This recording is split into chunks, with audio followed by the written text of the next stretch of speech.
the topic is understanding native speakers, and this is an interesting fact that if you go to an international audience conference, and there's somebody, a French person speaking English, or a German, or Brazilian, or Italian, or an English and an American, everybody understands the French, the Brazilian, the Italian speaking English, but they all have difficulty understanding the native speaker.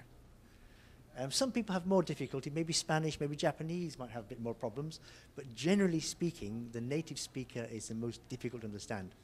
And this might sound counterintuitive, but in a way, you know, it's obvious the native speaker speaks much more quickly, they have lots of idiomatic expressions, they use a wider vocabulary range, so these sort of things make things a bit more difficult. But there are some technical reasons why native speakers are difficult to understand.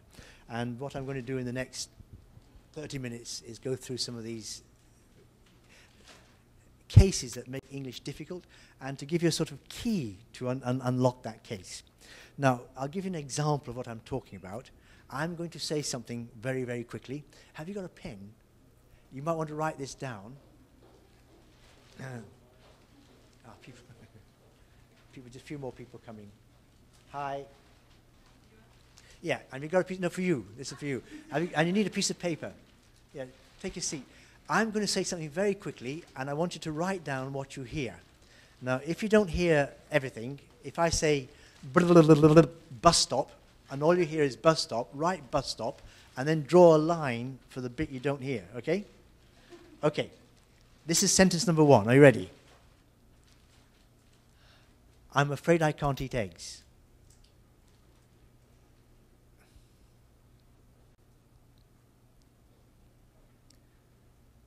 I'll say it again. I'm afraid I can't eat eggs.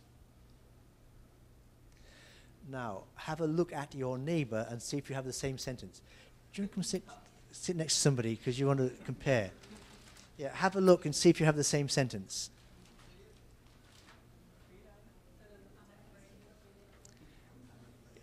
Sit here.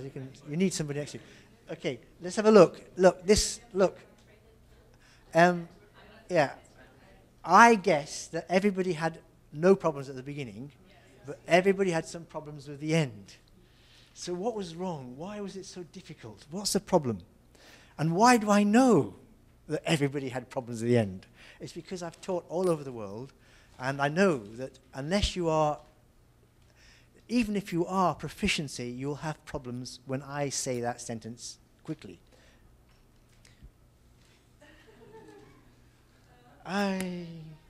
It's so easy. It's elementary English. I'm afraid I can't eat eggs. The vocabulary, you got it right. Yeah, excellent. Well, you'll be 5% will get it right, but 95 won't. And have you been in England recently? No. Well done. That's very, very good. Now, why was this so difficult? Vocabulary is easy. Well, this is why it's difficult, because I didn't say, I'm afraid I can't eat eggs. I said, I'm afraid I can't eat eggs. And the consonants, that's good, isn't it? The consonants slide to the vowels. So if you have a consonant at the end of a word, and the next word starts with a vowel, the consonant moves over. So it's not, I'm afraid I can't eat eggs. It's, I'm afraid I can't eat eggs. Now, I said, I'm afraid I can't eat eggs. Let's say that together. I'm afraid I can't eat eggs. Again. I'm afraid I can't eat eggs. I said tegs, which is quite a BBC pronunciation, but most people now would say that T in the same way the Americans say water. I say water, Americans say water. Yeah. So that is called a tapped T. It's called a tapped T. So I would think most people would actually say, I'm afraid I can't eat eggs. And this T here might be tapped as well. So it probably comes out as, I'm afraid I can't eat eggs. Let's try saying that. I'm afraid I can't eat eggs. I'm afraid I can't eat eggs. And that's number one problem. And it doesn't matter if you're American, English, Australian, New Zealand, they all do it. Consonants slide to vowels. And it can just throw you when you hear something quickly.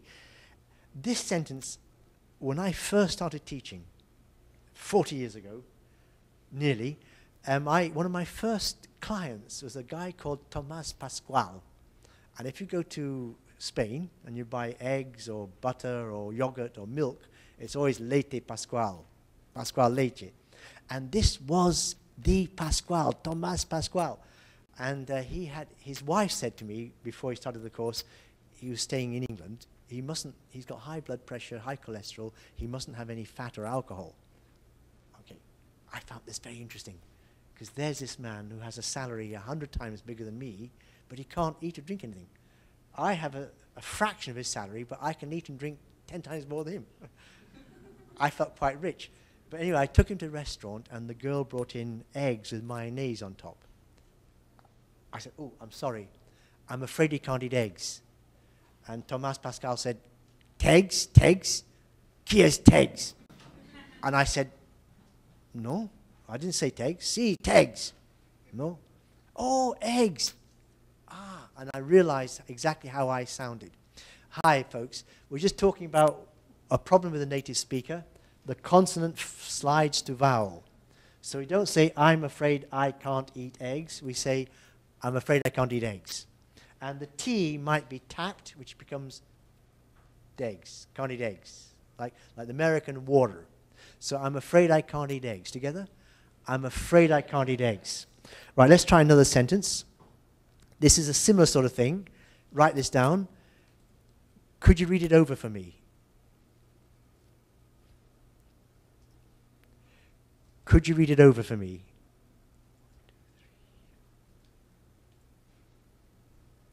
That's a bit easier. Again, have a look at your neighbor. Have a look at your neighbor and see if you have the same sentence.